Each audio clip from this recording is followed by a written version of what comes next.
Ассалаумағалейкум, малым жаным үшін, жаным арым үшін деген қазағым.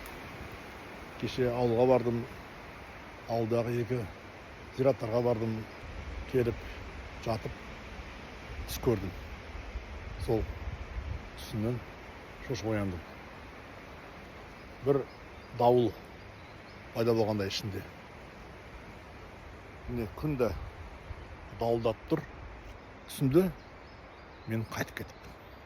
О дүниеге барсам, Құдайдың есігінің алдында біраз кісілер тұр екен. Біреумен бір дауласып тұр екен. Сен кәпірсің, сен пұтшылсың, менің жолым дұрыс, сенің жолың бұрыс. Жұмаққа баратын мен, тозаққа баратын сендер деп. Солардың артында мен тұрмын. Ақиқатын білмей, қайда барарымды білмей. Осылардың айтуы бойынша менің ата-бабаларым аспанға қарап сыйынған, аруақтарын сыйлаған, пұтшыл дегесін, яғни менді тозаққа барар шығарым деп, енді не болса болсын шешімін күтейін деп асықпай тұрмын. Тозаққа барсам, үлгерерім. Не асығыс деп. Жұмаққа баратындар асыға берсін деп. Бір кезде үстімнен үкім келді. Сендер өздеріңді дұрыс жолдамын деп санағандар, басқаларға пұтшыл деп мін таққандар тозаққа барасыңдар деді. Әргілер аң-таң қалай? Біз бәрін орындадық, рәсімдерді. Бір Құдай деп жүрдік. Ал мыналар біздің айтқанымызға көнген жоқ, Құдайға сенген жоқ. Бұлар көп құдайшылар, пұтшылдар. Неге бұлар жұмаққа барады, ал біз неге тозаққа барамыз деп. Біз үндемей тыңдап тұрмыз. Сонда ажалан айтты, сендер пұтшыл дегендер ешқандай көп құдайшылар емес. Олар аспанға қарап, Құдай бір деп білді. Ел арасында іріткі салған жоқ, діндерге бөлінген жоқ. Ал сендер бір құдайшыларымыз дедіңдер де, өз ата-бабаларының ішінде бір Ибрахимнан туғандарды үш дінге бөлдіңдер. Бір-бірімен ел ішінде іріткі тудырдыңдар. Одан қалды, өздерінің салған қабырғаға үйделер, сендер кейілдеп, соның алдында барып Құдайға сыйдыңдар. Иса пайғамбарды адамды мен жаратқан Құдай қып, оған сыйдыңдар. Одан қалды, Қағбаға барып, айналып, қара тасты сүйге таласып, құтылып кеттіңдер. Ал мынау аспанға қарап, бір Құдай бар екен, естерімен түсініп, жандармен қабылдап, оған серік қоспағандар, нағыз мұсылмандар. Өйткені мұсылман деген сөздің мағынасы ақиқатты қабылдау деген сөз. Ислам деген сөздің мағынасы бейбіт деген сөз. Олар ел ішіне іріткі туғызған жоқ, Құдайды бөліп жарған жоқ. Бір ұлы құпия жаратушы бар екен түсіні, оны ешкім білмейтін түсіні, дін үшін, Құдай үшін бірімен бірі соғысқан жоқ, мен білем деп. Ал сендер бір-біріне соғысып, неше мың жылдан бері осы күнге дейін өз араларында, ағайын арасында бірліктерің жоқ, татулықтарың жоқ. Осылай қала бересіңдер, ақыр заманға дейін жол таба алмай деп, бізді жұмақтың есігін ашып кіргізді. Жұмақтың ішіне кірсек, ішінде не арақ жоқ, не қорғыздар жоқ. Төрде отырған біздің ата-бабаларымыз. Ал бізді өтіп ет кезінде сендер тек бір ғайбиға, яғни біз білмейтін Құдайға сенсаңдар, ол дұрыс жол емес деп. Ата-бабаларың олар дұрыс жолмен жүрмеген, олар пұтшылдар, олар тозаққа барады деп еді.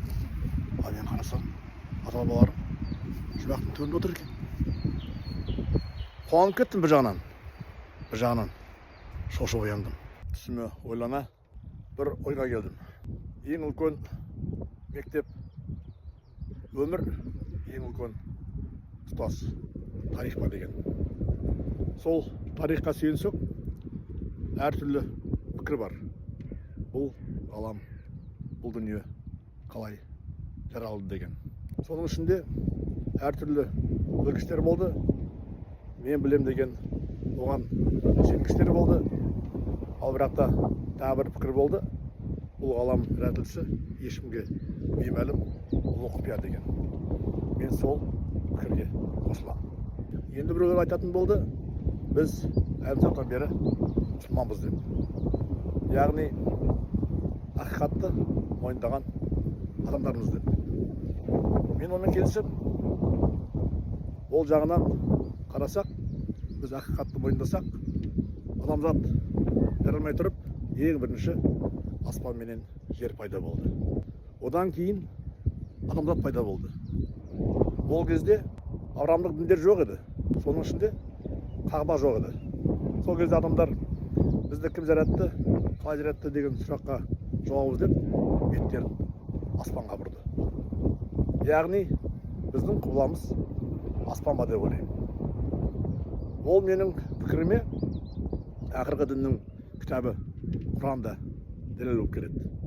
Екінші Аль-Бақара сүресінің 3 аятында олар ғайбиға сенушілер деп айтылады. Яғни беймәлім құпияға сенушілер деп айтылады. Ал енді Құдайды білем дегендер ақырында көп құдайшылыққа түсіп, адамдарды бұзып, қаншама адамзатқа зиян келтірді. Сол жағынан аспанға қарап, одан аяқ астымызға жерге қарасақ, табиғатта бізге көп сабақ бар екен. Нәп-нәзік шөп, тасты, асфальтты бұзып, күн нұрына ұмтыла, тасты жарып шығып жатыр. Не деген ұлы құпия жаратушымыз берген күші, таң қаласың. Бізге аян ба? Бізге сабақ ба? Мен солай ма деп ойлаймын. Одан қалды мінекей мынау гүлдер күн шыға, құлпырып шыға келеді да, беттерін қайда бұрады? Күнге бұрады. Яғни адамзат өз жаратылысында осы дүниені, аспанды, жерді жаратқан бір ұлы құпия жаратушымыз бар екенін біле, одан қалды өз өмірін күнге қарап, айға қарап, жұлдызға қарап, жерге қарап, күнге, жұмаға, айға, жылға бөле өмір сүргені ақиқат емес пе? Ол жағына қарасақ, сол ақырғы дін исламда бүкіл Құдайға сыйынатын уақыттары күнменен, айменен, жұлдыздармен байланысты емес пе? Сол Құранда талай жерде айтылмай ма? Сендердің несібелерің аспанда деп. Енді қалды кейбір дінді бұзушылар айтады, бізге Қағба парыз болып етілген дейді. Өйткені Құранда айтылған аят бар дейді. Я, мен ол аятты да білем. Ол аятта не деп айтылады? Кезінде пайғамбарымыз саллаллаху алейхи ва саллям бетін Иерусалимге қарап намаз оқып жүрген кезде, одан кейін Алладан оған қандай аят түсті? Әр адамға аспанға қарап бетін қайда бұрса да Құдай сонда деп айтылған. Тек шын ниетпен сыйынса болды деген. Ал енді нақты адамның өзіне осы жер бетінде құбыла қайда десе, құбыла өз кіндік қаны тамған жері, туған тұрған ел деп айтылған. Сол үшін сен бетіңді еврейлерге еріп Иерусалимге бұрғанша, одан да өз елің, кіндік қаны тамған жерің, тұрған қалаң Мекке жаққа бұр деген. Яғни одан сабақ алсақ, әркімге өзінің қара шаңырағы, өзінің елі, кіндік қаны тамған жері киелі болып саналады.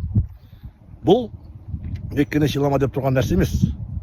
Адам болғаннан кейін біз барша адамзаттың әр шаңырағын сыйлауымыз парыз. Ол адамдар біздің шаңырағымызды сыйлау парыз. Өйткені қазақ айтады, табалдырықтан биік тау жоқ дейді. Ақиқат емес пе? Бұл өмірде адамзат бірімен бірі бейбіт тұруға дұрыс заң емес пе? Дұрыс ниет емес пе? Әрине, сол қара тасты сүю, пұт қылу ислам қағидасына сәйкес емес. Бірақ та біз қайдан білеміз? Сол қара тасты сүйіп, ниет қып, жылап жүрген адам шын ниетімен оқыса, оның тілеген тілегі неге қабыл болмасқа? Сондықтан ешкім оларға сендердің оқыған тілектерін қабыл болмайтын хақысы жоқ. Сол сияқты олар да басқаларға, айға, күнге қарап, не жерге қарап, суға қарап, өзінің еліндегі тау тастарын киелі деп санаса, өз қара шаңырағын ең бірінші киелі жер деп санаса, ешкім Авраамның діндердің ешқайсысы оларға сендерге бір жыл деп айту хақысы жоқ деп өзім ойлаймын. Сол жағынан аман сау болайық, дендеріміз сау болсын. Әркім өз пікірінде қала берсін, дауласпасын, қырылмасын, тек біреудің алажымын аттамасын, біреуді өз дініне мәжбүрлемесін. Сендердің діндерің өздеріңе, менің діндерім өзіме дейді Құран. Аман сау болыңыздар.